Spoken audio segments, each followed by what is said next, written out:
This conference will now be recorded. Good morning, everybody. Good morning. Do we have some volunteers on the program? Okay. Lord, we thank you for this day, and we thank you for all the blessings you have bestowed upon this community, this county. Please be with us now as we make decisions and have positive conversations to help the county and help the citizens of the county as you see fit. We ask all this in your most precious name. Amen. Amen. Let's all stand and join me in the pledge of allegiance. I pledge allegiance to the flag of the United States of America and to the republic for which it stands, one nation, under God, indivisible, with liberty and justice for all. You may be seated. Oh, I just noticed. I just finished, it was on my mind there, yeah. Right, yeah. Linda's at a conference. Oh, okay. Well, we have a good meeting today, then. It didn't record that, did it? Yeah. Okay, you have before you a proposed agenda. What's the pledge of the board? I have some items that I didn't wind up getting printed for y'all, but we got a lot of board appointments that are expiring the end of the year. And I just want to go through them with y'all at the end of the agenda. David? Tim? No, sir. Eugene? No. Tony? I don't have anything, Mr. Chairman. Mr. Chairman, I move that we approve the agenda. There has been motion and second. All in favor by the show of hands. That motion carried. Our old men were mailed and emailed to all of us. What's the pleasure of the board? We adopt minutes as recorded. That's second. Okay, it's been motion and second. Do we have any discussion on the old minutes or correction? If not, all in favor by the show of hands. That motion carried. Mr. Stevens on you. Okay, there's gonna be 2 pages. First is the regular meeting, and the second page is the executive session. Steve, Yes, we're sir. gonna have some mad folk around that table. Man, I don't see the candy dish, man. Oh, well, he did get you a pen. I did get a pen that writes. I wanted some candy today.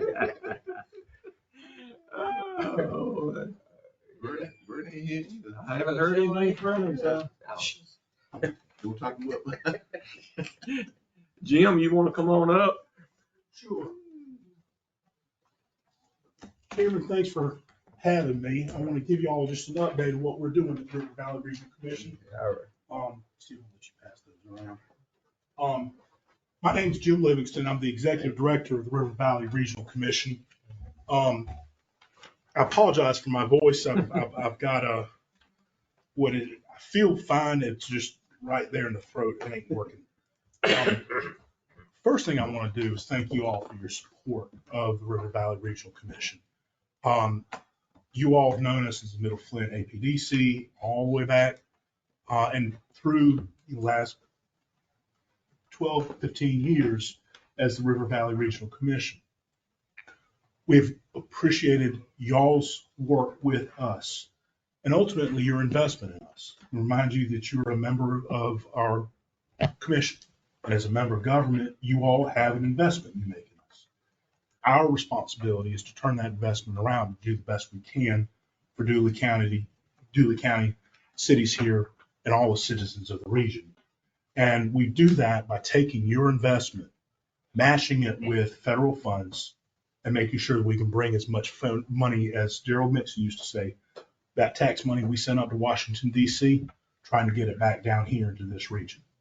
So I'll go over a few things with you. I'm going to acknowledge first leadership of the Regional Commission. You all know Mr. Kaysen is one of the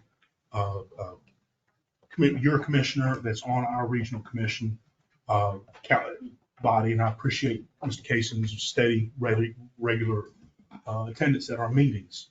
I hope he gets some things out of this and was able to bring them back to you all. That's the intention here.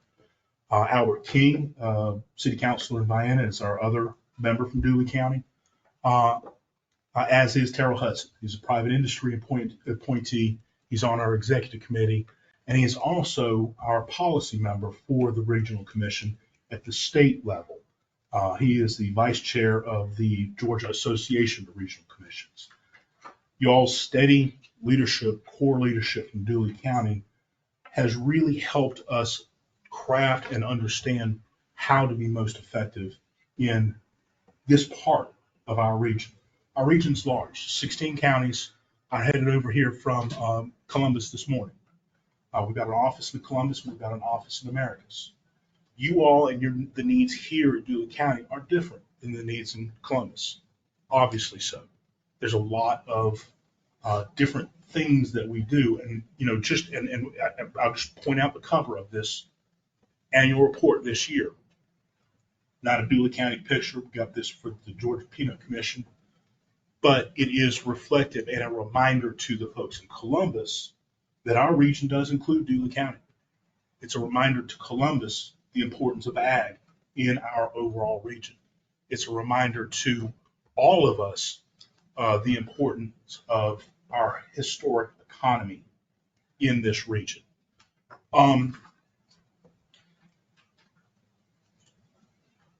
You all have been looking at, and we've been talking to Steve and Chairman Yu and Mr. Kaysen for a long time about our population numbers. You all know here in Dooley County what your census count was in 2020. Our census count as the region, our annual estimate, continues to decline. That's a reality for us. And it's not just you, it's all over the region. The only communities that are standing sort of pat or growing slightly are in the western part. Muskogee County is right about steady with where they've been for the past 5 years. Harris County is growing slightly as they have been, slower growth than they had been previous, but the rest of the region is seeing and dealing with very much the same things you guys are. I think that's one of the reasons that it is important for the Regional Commission to be able to share what we're hearing, get speakers to our meetings, and share this information, because what you all deal with here at this table on a monthly basis isn't that much different than what Macon County's dealing with. Isn't that much different what Crisp County's dealing with. Crisp County's got a little bit different dynamics there than you all do, but generally speaking, the issues and the investment and the decisions you all are having to make mirror pretty close what the decisions are in Randolph County. Long way away from you, but the same basic economies and same basic issues are there. What I would like to do today is sort of give you a report of what we're doing, where that investment is going, but also to help hear from you, is there anything we can do at the Regional Commission level to help you better? And anything we can do to help with making this region a stronger and more resilient area.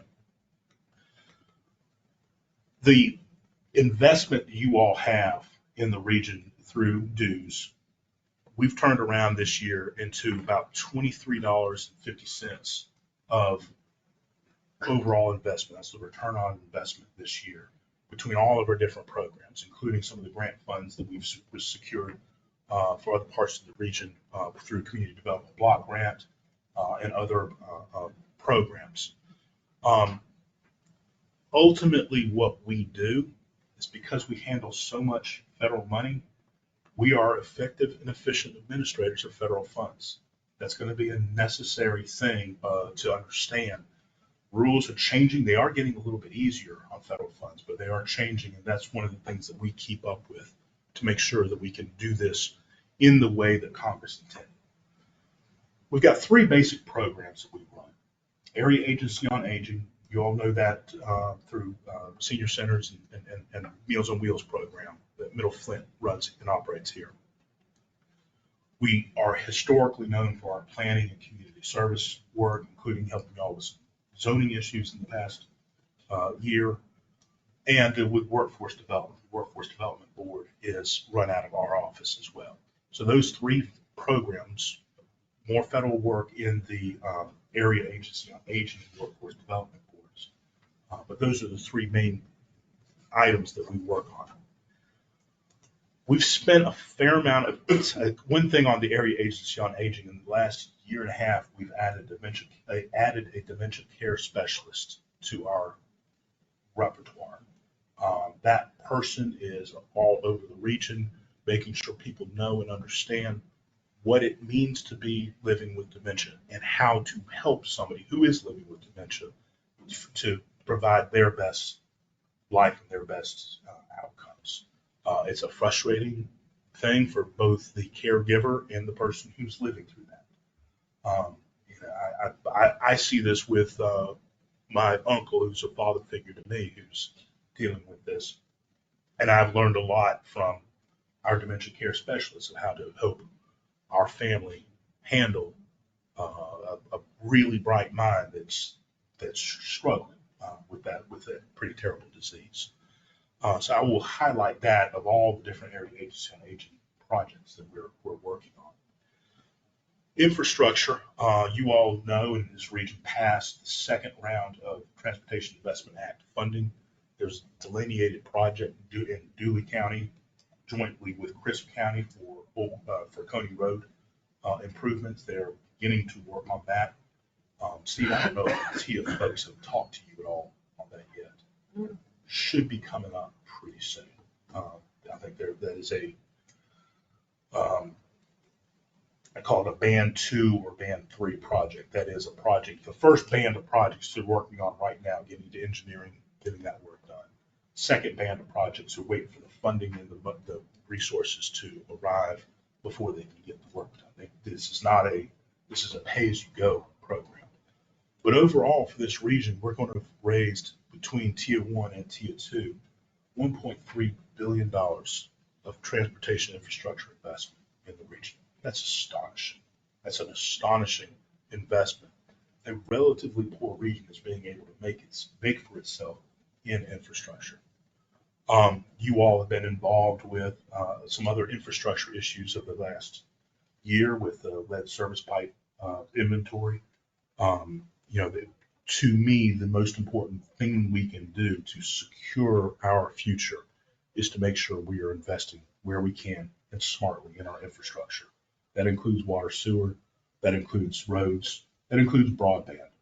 We don't have direct control over anything that happens with broadband, but what we're doing is doing the study, the research, letter writing, campaign, anything that any local government needs to help them with helping them work with the providers to make sure that they get good information and get that broadband investment.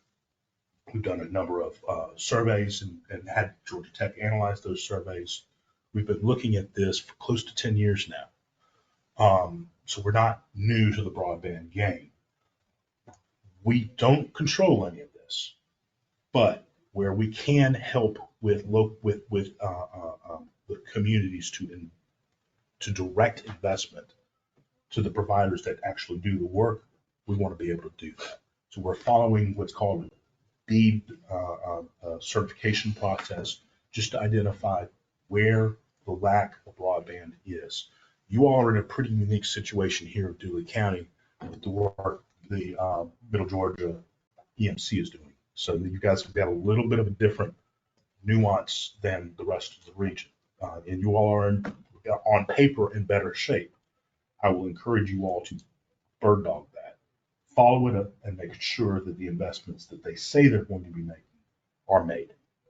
The devil is in the details right now. You all are shown to be fully served with the investments that are coming, but you all need to make sure that that happens. They have an obligation to do that, and you need to make sure that they follow that obligation. Along that line, Jim, if I may, Mr. Chairman, we've had, the board has received 2 requests from other broadband companies for a letter of support to that. Yes, Middle Georgia EMC, I think they have fulfilled, to my knowledge, they have fulfilled their commitment. As I understand it, every EMC customer in Dooley County has the option of getting broadband. They have delivered it to their That's great. to their house. Now, whether they subscribe to it or not, that's on the separate. But that doesn't cover 100% of the unincorporated areas, because they're like up Highway 90 going to Lilly. Georgia Power services residents along Highway 90. Georgia Power does not have those companies don't have access to broadband.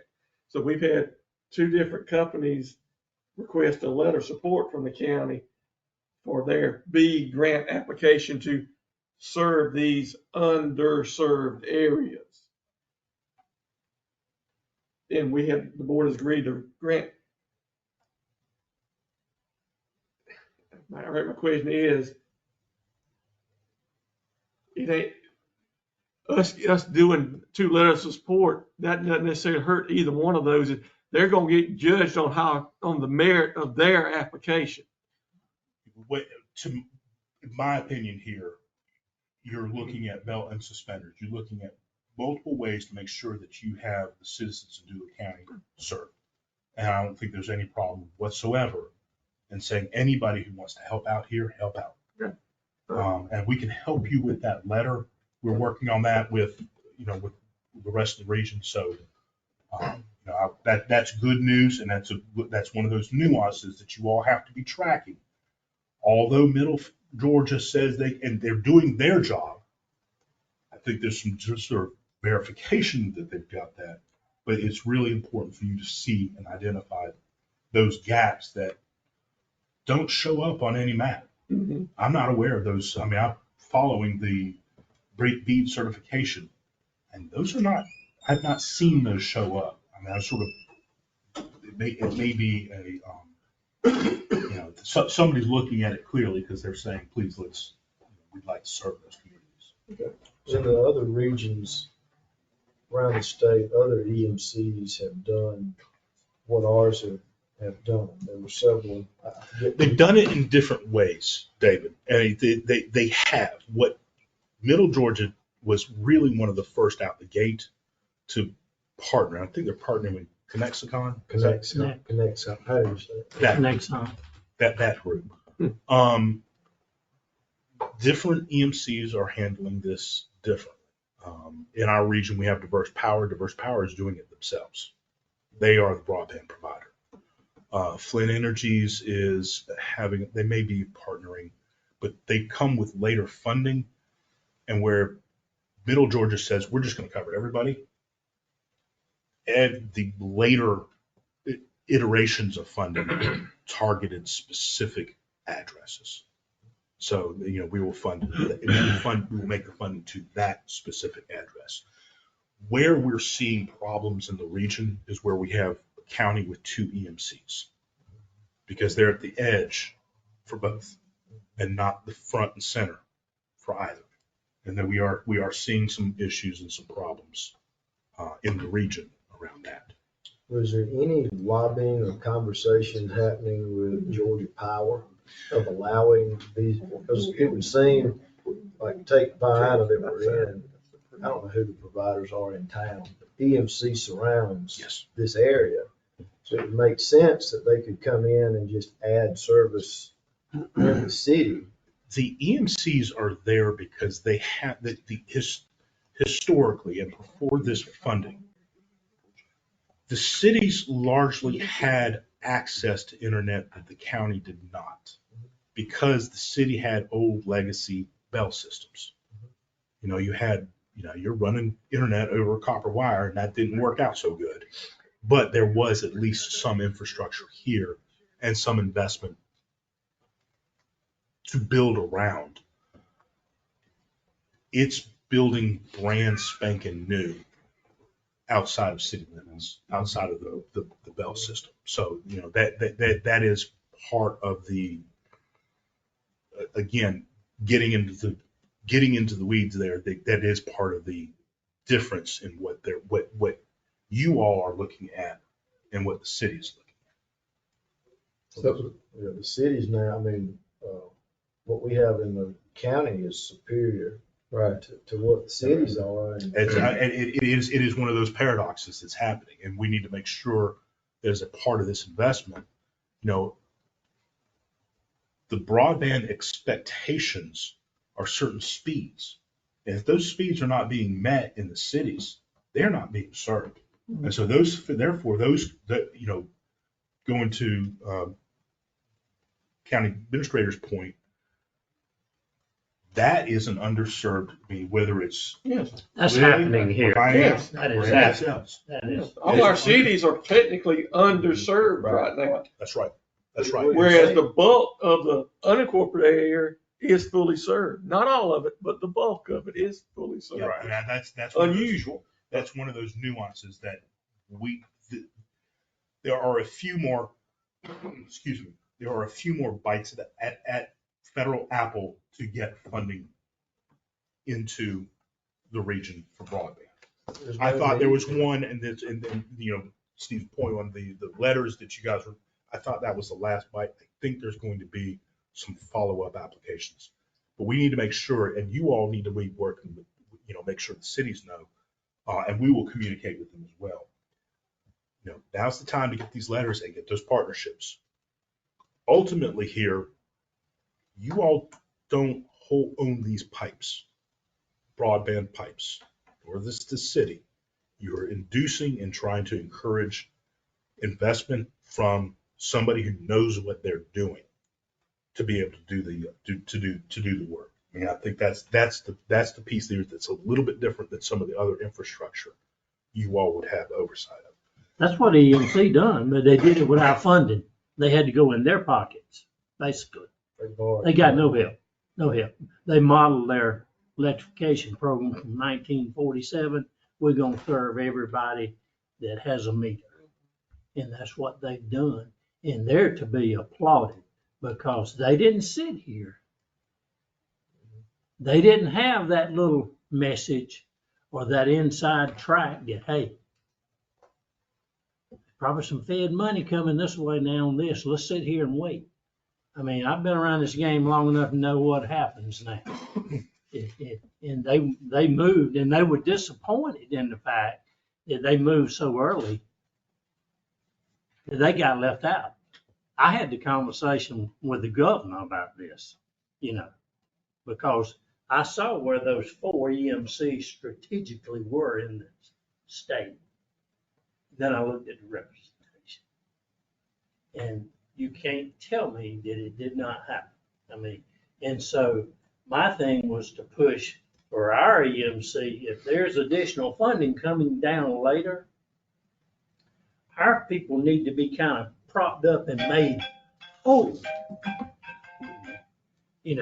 based on them stepping up and making a major investment. I mean, they copied the same thing they did when they put electricity out here in this county. They're to be commended. And I don't know of the other EMCs. Now all these people are running in here with this BEAD program trying to capture federal money. But they made the money, or they made the investment in, we've looked at it, we looked at it from a water standpoint. They made the investment in the most unprofitable areas per foot of fiber that they could make. We're talking about additional federal money, but for them to come into the cities, for that middle, and I'm not picking winners and losers. I'm not picking one place over the other, but for them to come into the cities, all it would be is an agreement and a conversation with the owners of the power lines in these cities for them to just expand what they have already invested and built. And then with them in the cities, they will get to regain their money a lot faster. That's right. And that's, if Georgia Power is not going to get into the internet business, then regionally, locally, that's the conversations we need to be having with the lobbyists or whoever goes to them of open it up for these folks to. I sit in the same place you are. I don't care how it happens. I don't care who does it. I just care that it gets done. And the bell I'm ringing here is the bell that says it's time to get into class. We're at the end. We're at the end. But it's sad that a person can be there and not have anybody around them within a half a mile radius, and they have internet.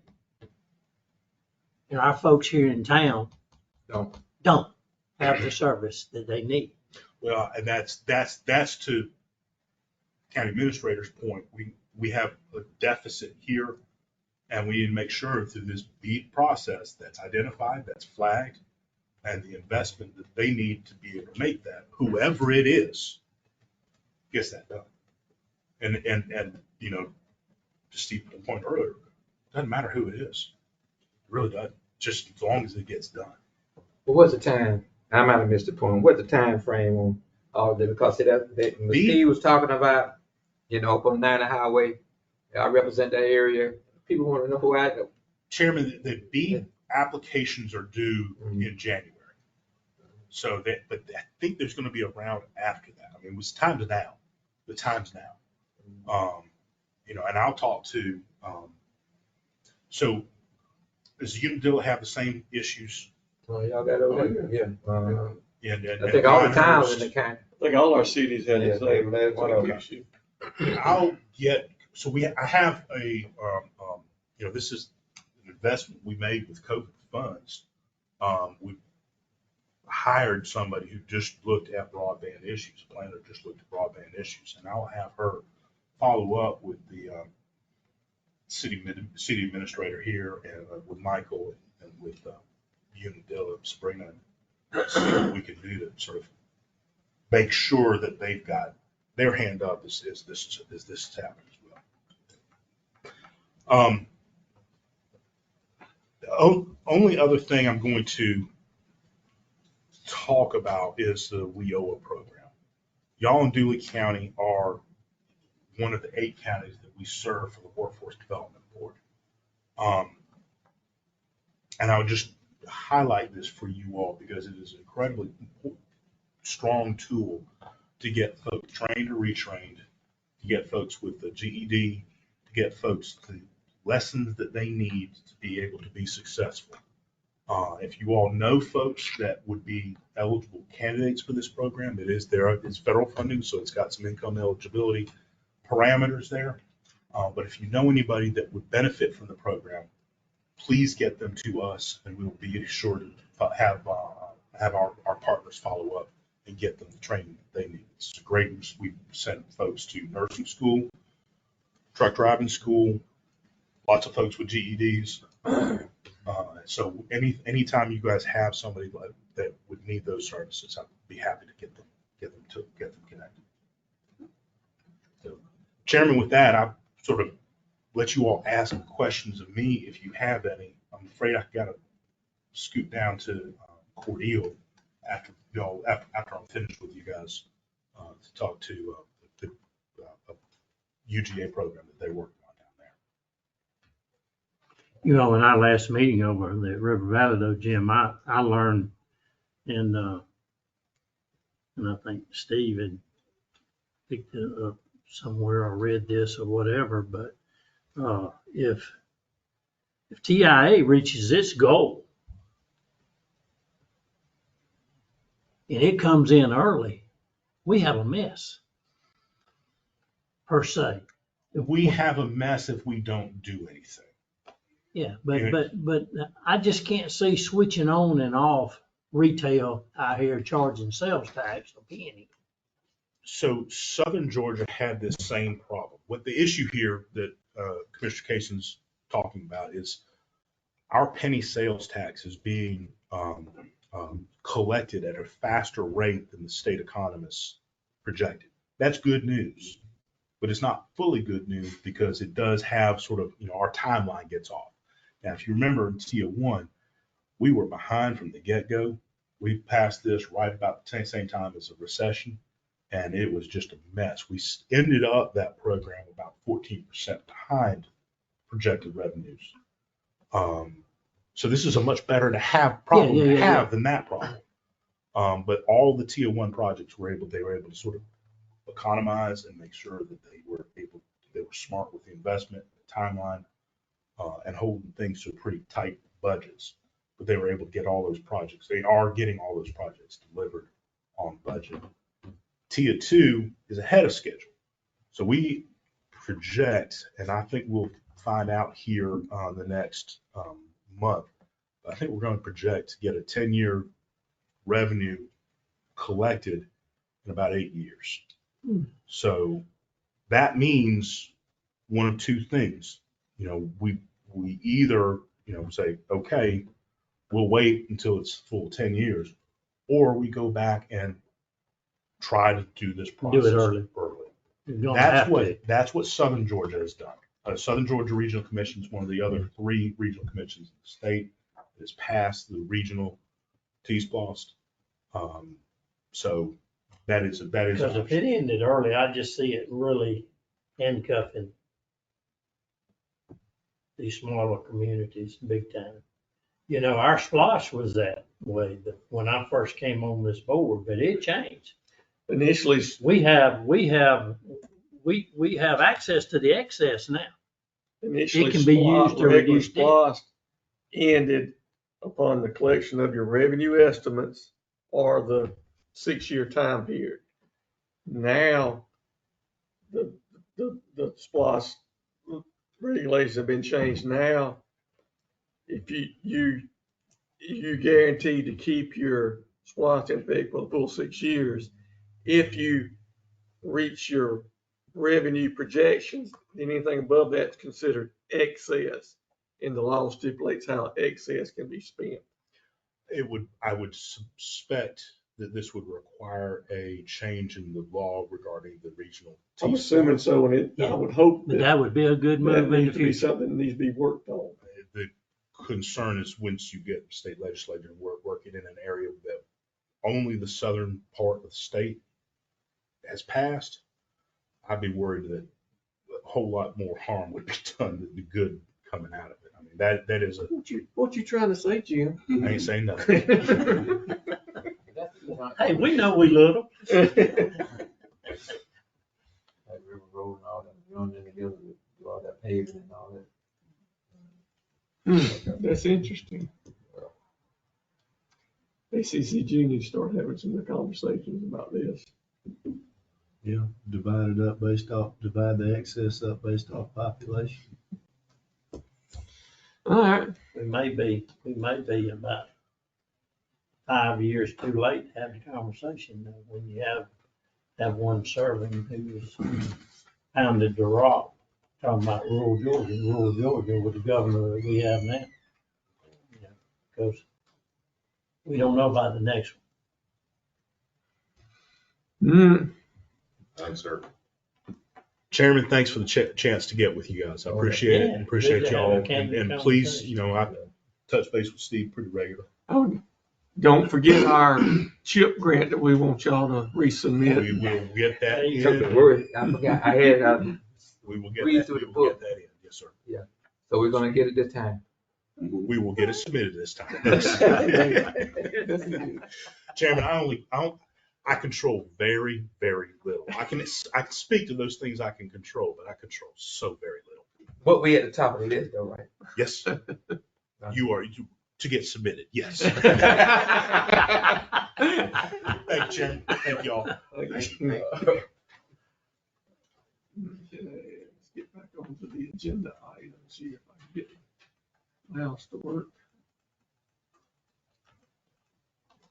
Okay, you've got a financial report for the month of October. Take it, look at it.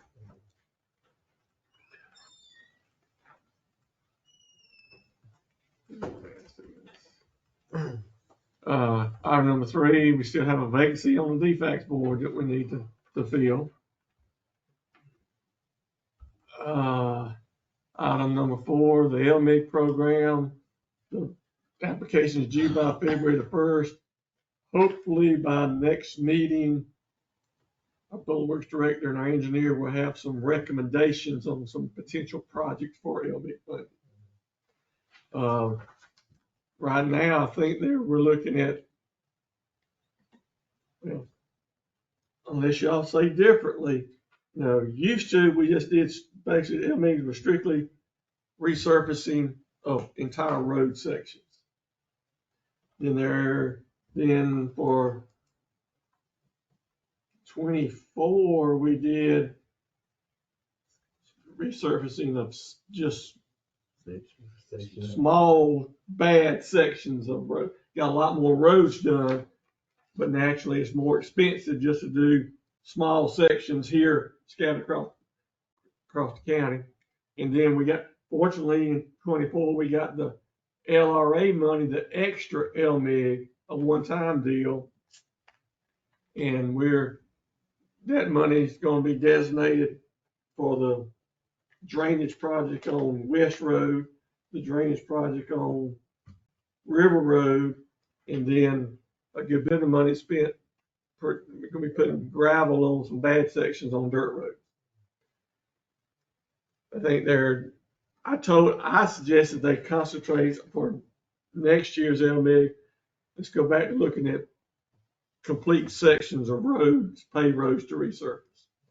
And our engineer, for the last several years, he's struggled with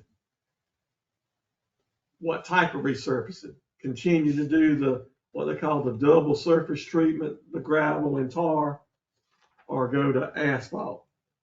He hasn't been real pleased with the double surface treatment. I don't think we've been real pleased with the double surface treatment we're getting. Yes, asphalt would be a much nicer road, but it's much more expensive.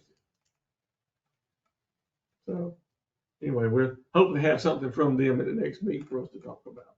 But Steve, how many know, I know the road coming out of Lily going towards, Pinehurst, Brownville Road. They resurfaced that road in section. So how many roads are we doing like that in the county this year? I think they're wound up. I think it was around a dozen roads, I think, if I'm not mistaken, that were pretty much scattered all over the county. But anyway, and I keep hearing that there may be this additional extra LMIG money next year, but I ain't seen nothing official about it. So I can't. It would be wonderful if we got it, but.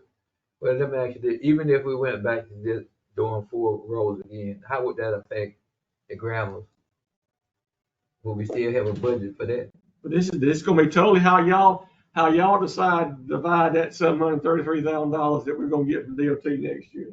That's the conversation we're going to have. Do we want to continue the gravel, or do resurfacing, or what do we want to spend that money on? And like I said, hopefully the engineer, Rodney, will be here at the next meeting for us to have an in-depth conversation about that. All right, item number 5, Waste Management prepared a draft contract. We got a copy there. I would like to, at the end of the meeting, let's go through that agreement in detail and make sure everybody's comfortable with the way it is. So we'll circle back around to that. Oops. Item number 6 is what we talked about with Jim Richardson right at the very end. Georgia Department of Community Affairs is accepting applications for FY 2025 under the Community Home Investment Program, the CHIP grant. That's the CHIP grant we filed last year that didn't get funded, but River Valley is going to take the comments they got from the DCA last year about what needed to be improved in the grant, and supposedly DCA no longer is going to penalize us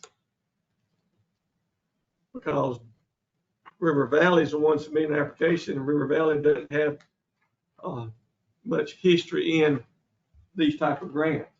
Well, how are you going to get history in if you don't ever get approved to be one? And I think DCA has finally acknowledged that. So, and supposedly of the grants that River Valley submitted last year that didn't get funded, ours was the highest scoring of those grants. So hopefully we'll stand a better chance of getting funded next year. That's why I handed that to Dan, because that'll be the 10 or 12 houses that we were talking about, trying to get funded. And we have a desperate need for housing rehab. That's right. In the county. So, yeah. But now, let me ask you a question again. Now, it won't, Tony and the county won't be penalized so bad the way the grant is written up. Nah. That's what I've been told. Okay. And can we do it every year? Can we submit a grant? We can submit now. I don't know once we get funded. I think once we get funded, you may have to wait a year before you can serve another. Unless certain communities, and I don't know what the criteria is, certain communities can submit every year, even after get funded every year. But I'll have to check on that. We ain't got funded yet, so that's not a concern of ours yet. That'll be a concern once we get funded. But I think the issue is we need to submit one, get it approved, administer it appropriately, and show them that we do with the money like we're supposed to on time, and get all the reporting done on time, and then that goes into the scoring process, that you have experience, and the experience is that you've received it, you've administered it, you did with it what you're supposed to. We've always done with it what we did. We've always pretty much done it timely, but there are places that don't. And there are places that appeal that they go all the time, you know what I mean? And we want them to give us money. So how do we do that? And you gotta play their game a little bit now, but in order to play the game, you gotta go to the arena. Yeah. You look in this right here, you hand it out. You got 35 cities in there. And they all are fine. And that probably goes a long way with what Steve is saying.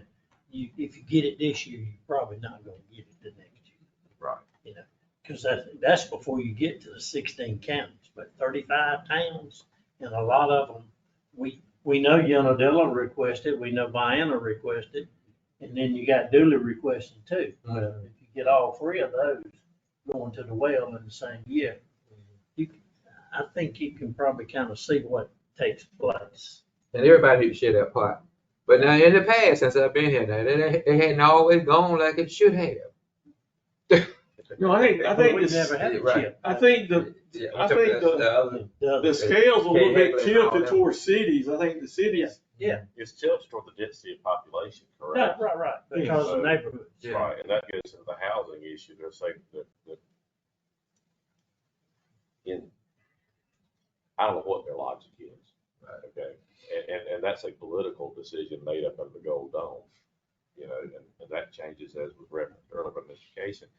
That changes depending on what the prerogatives are of who's up there, you know. But I think it's not just the Gold Dome. It's those monies often track what federal monies are and whatever's going on in Washington, and who knows what's going on up there at any given time. Yeah. As long as we get some assistance, you know, we deserve it here in the county.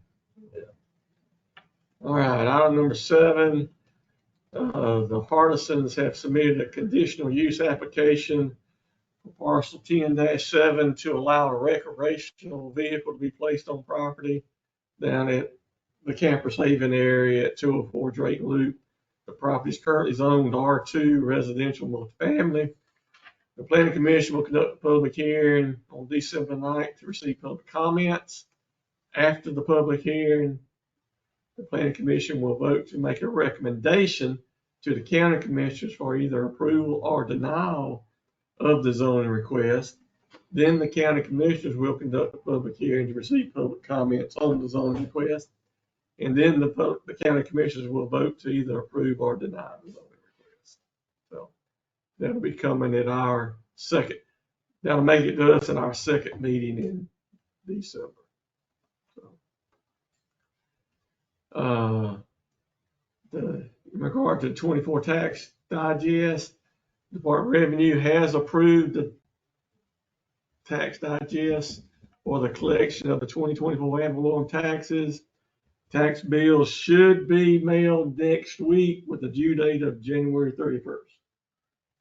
Unfortunately, normally the due date is December 20th, but the fact that we had to start the process over and we didn't make that.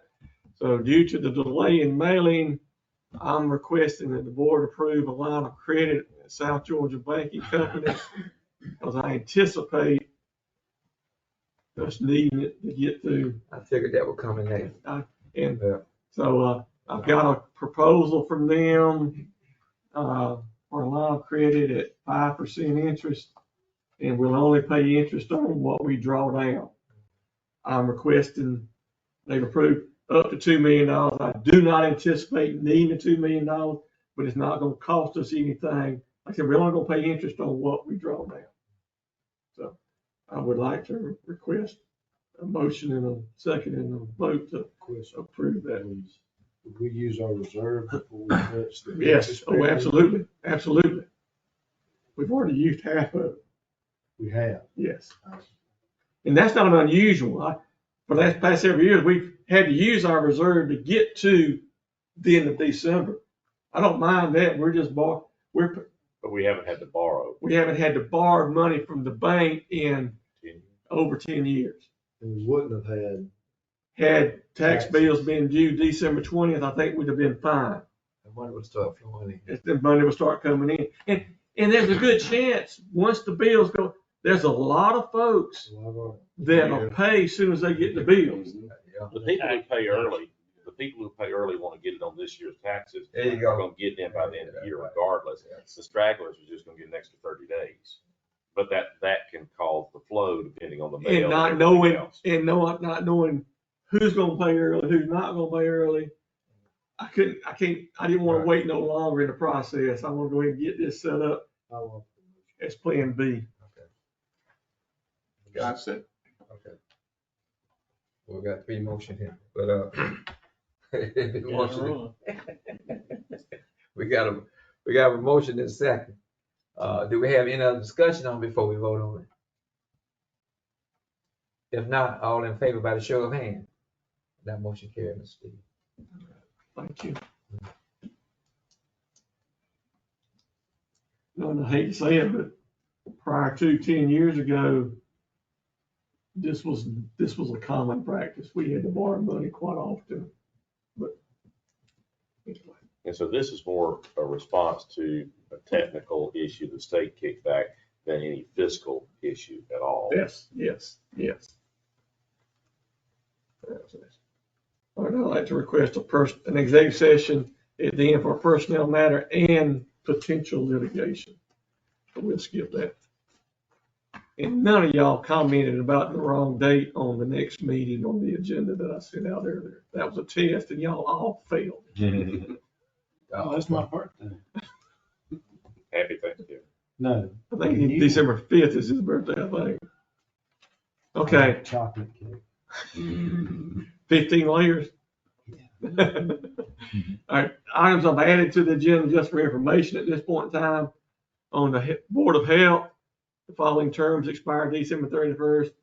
The chair, position 1 is whoever's chairman serves in that position, so we'll make that come January. Position 2, Rebecca Tidings currently serves in that position. We'll contact her with y'all's agreement. We'll contact her if she's willing to serve again. She's been serving since 2020. On the Industrial Development Authority, his term expires December 31st. Bob Jeter. He's been serving since 1993. On the Library Board, these terms actually expired back in June, but they continue to serve until they get replaced. Angie Brannon, Gwendolyn Dexter, and Elaine Johnson. And we'll contact them and see if they're willing to serve again. On the Planning Commission, these terms are expiring December 31st. Layfield Buckholz, Kelly Noller, and Tony Turner. On the Recreation Board, these terms are expiring December 31st. John Averill Jr., Shantanika Felton, Crystal Jordan, and Steve Morgan. And on the Middle Flint Regional E911 Authority, Kenny Calhoun's terms expiring December 31st. I've talked to Kenny and I've talked to Don Wilford, who will become our EMA director come January 1. And everybody agreed I'm going to recommend we don't reappoint anybody to fill it. Kenny served maybe a month or 2 into next year. Let him take Don to some of the meetings, get familiar with everybody, and then let's appoint Don to fill that vacancy. And Kenny agreed with that, and Don's okay with that. So that's all I got, Mr. Chairman, other than an executive session. I move, Mr. Chairman, that we go to executive session. That's it. There has been motion and second. All in favor that we go into executive session by the show of hands. That motion carries. Okay, here. This conference will now be recorded. I make a motion that we approve the minutes of executive session as read in executive session. There's been motion and second. All in favor by the show of hands. That motion carries. All right, the only other thing I'd like is go through this solid waste agreement right quick. Yes, I'm gonna excuse myself, but I want to point out one typo. It's not Valley Road, it's Valley, two L's.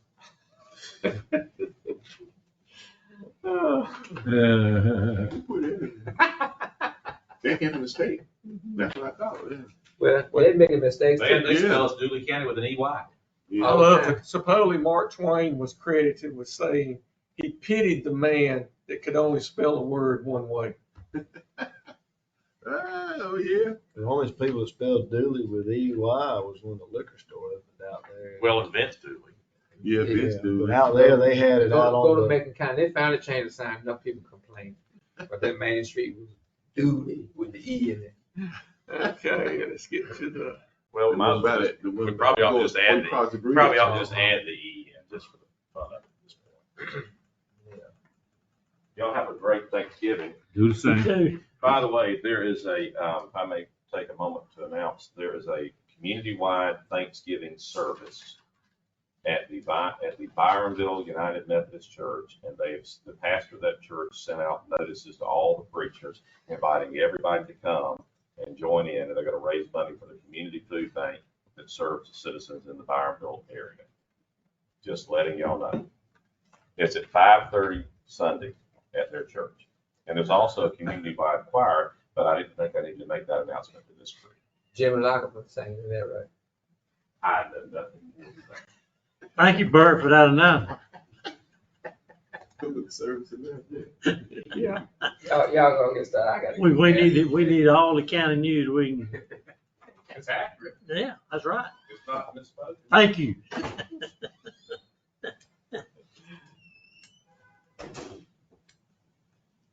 Okay. Get on past all the definitions. All right. Page 4, you get to the term of the agreement.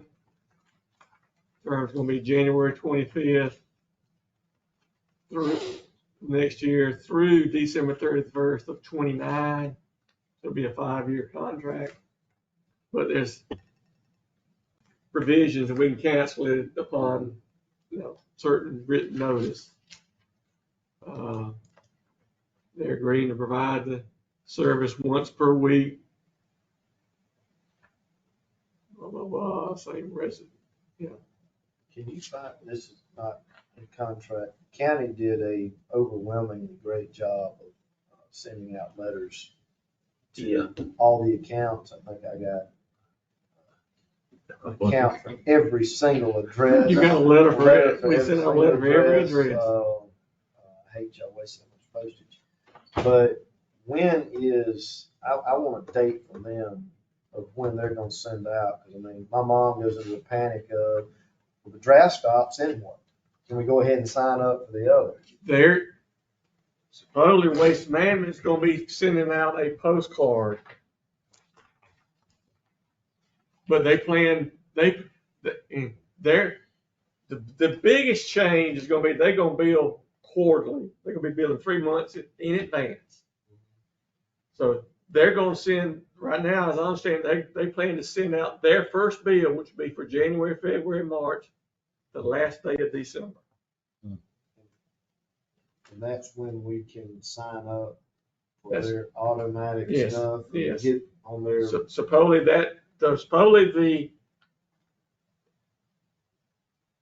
the bill, I think that they send you is going to explain what options you got of how payment options.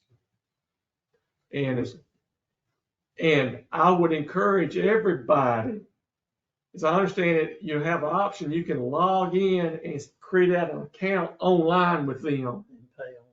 Pay online manually each time, or set up to have payments automatically done when they're on.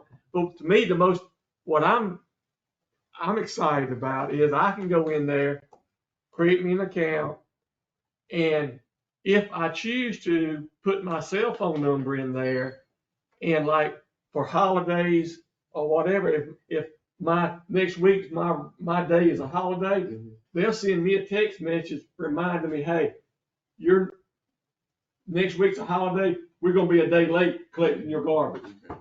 Or Misty lives in Chris County, and Waste Management has always done the billing for Chris County. And she says occasionally if their truck breaks down, she gets an email saying, hey, sorry, we didn't get your garbage today. The truck broke down. It's on schedule for tomorrow. That would help cut down a lot of phone calls. I know. You're right about So that. is it gonna be 3 months still on the draft on the bank? I don't know that detail. I don't know how they're gonna do all that. Will they get a bill January, February, March, or will they get can they go ahead and pay? Can they go ahead and pay for the year? I don't know what all the options are on that. So look for the letter. They're not sending out anything until the end of December. But the postcard is supposed to go out somewhere around after the 1st of December. The bill should actually, as I understand, I'd ask him to hold off sending the first bill as late as they could, because I didn't want, because we bill at the end of the month. So normally we would be sending out December's bill the last day of December. I didn't want our folks getting a bill from Waste Management before they got ours. So what we're going to try to do is send out that December bill a little bit earlier. Plus you got Christmas holidays and everything going on there. So it's getting through the transition. It's going to be rough, but it's going to be good. I keep telling you, it's going to be good. It's going to be good. It's going to be good. It's gonna take so much off of this office with this walk-in traffic. That's the biggest. That was the biggest change. Now the only other thing,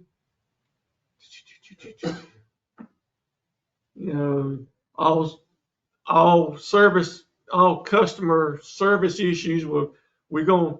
There'll be a number on the bill that they call Waste Management directly. They won't be calling us no more.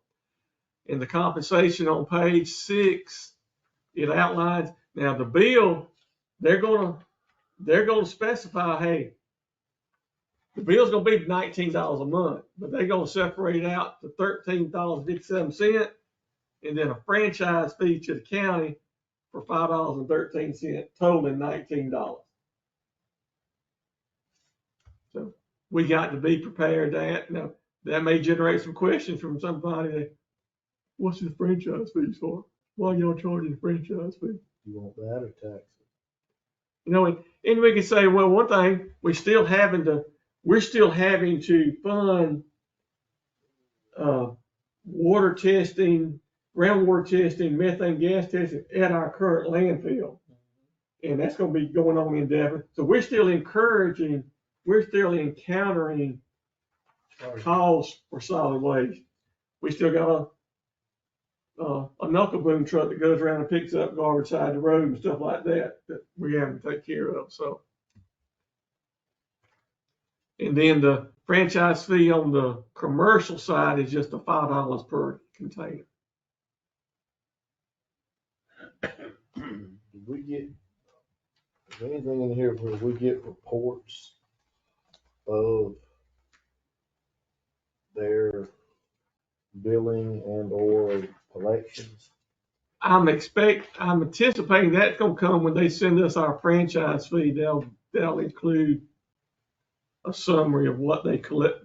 I'm assuming what they billed, but the franchise fee is only going to be paid on what they collected.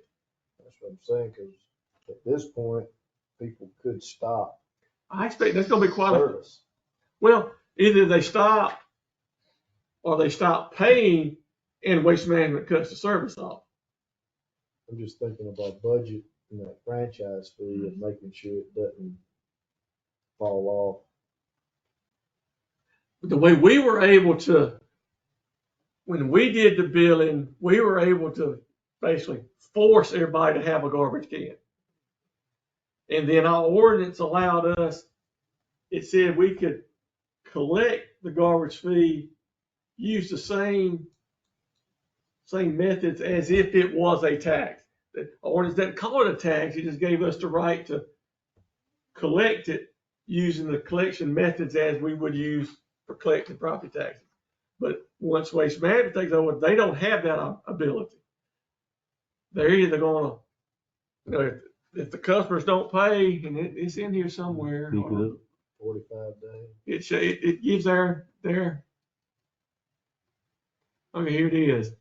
On page 9, top of page 9, the contractor, which is Waste Management, shall bill the residential premise quarterly in advance, billing net 30 days, give them 30 days to pay. Cut off services after 45 days if they don't pay. And then if they still haven't paid after 60 days, they're going to pick the can up. And then if somebody wants to restore the service, they're going to charge them a $70 fee to resume the service and a $65 fee to have the cart redelivered if it goes that far in the process. Number 22 on page. right there. What now? Oh, go ahead. No. So did you have something on? Number 22 on page 12. Contract should have sole and exclusive right to provide all solid waste collection services within the county.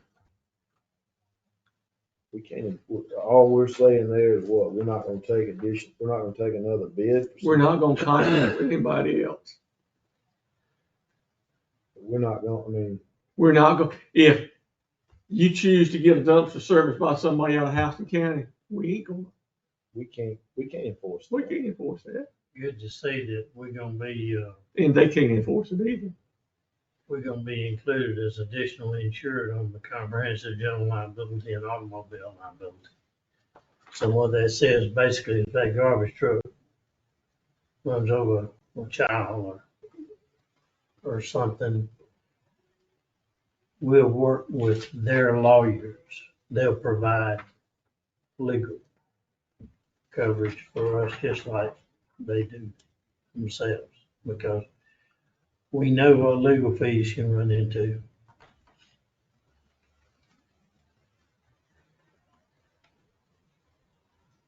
That's basically the sort of, don't need a signature today, but y'all, because Steve Evers wants to submit this to their legal department for final approval. But he doesn't anticipate any issues. Do y'all see any issues that need to be negotiated before we get the final version for everybody to sign off on? Well, the compensation numbers are as we said, That's what we, looks like they took our advice. He was sitting at the table talking about they would not be billing. They'd bill in arrears probably, but, that was starting out going down the road. You sent this letter out to everybody? Or you just? Yes. Oh, you did? Yes. How many did you get? Oh, to this letter here? Oh, I don't know. My wife always get the mail. Oh, the housing authority didn't get a bunch? We didn't. so but they just have, with us, they just have one account. The housing authority just has one account. We just bill in for X number of cans. Okay. I got you. Yours are individual. Now, even though, like, say, just remember, even though Waste Management may still, I think they're still gonna just bill y'all one bill. That's what I'm hoping. I ain't But they wanted the individual addresses for all the units just to have in there. Like City of Pinehurst is gonna still do the billing for their residents, but Waste Management wanted addresses for all their accounts so they could put it in their system, their mapping system, so the tablet that the driver has shows the addresses that they need to be picking cans up at, regardless of whether Waste Management sending the bill to that address or sending it to the city, which makes sense. Wonder if Pinehurst's gonna bill their people monthly. I think so. And that's what they wanted to do. Byronville, I haven't heard where the Byronville ever made a decision where they want us to continue to do the building, or we're gonna let Waste Management do the building. And I haven't heard anything about this, but I would anticipate at some point in time out in the county, to me, with them going these sidearm lifts, they're either out in the sparsely populated areas. You know, you go down the road, there's gonna be houses on both sides. Either that truck's gotta go down the road and come back, or the truck's gonna have to stop and the driver's gonna have to get off and drag. I could see at some point in time, they may come back and say, hey, on Shiloh Road that I live on, hey, everybody, y'all need to have y'all's can on this side of the road, regardless of what side your house is on. Yeah. It just makes sense. Well, they went back on my route, they've gone back to man on the back. Or have a man on the back out in the county. That's better for a dirt road. They've done, they're man on the back in the cities now too, because there's cans. You know, Yeah, I don't know why they went to it. I don't think the savings is what they. if you can find the man on the back. Yeah, if they have labor problems, I get it, but I don't think if they can pay somebody whatever, I don't think they're saving money by having to go all the way down.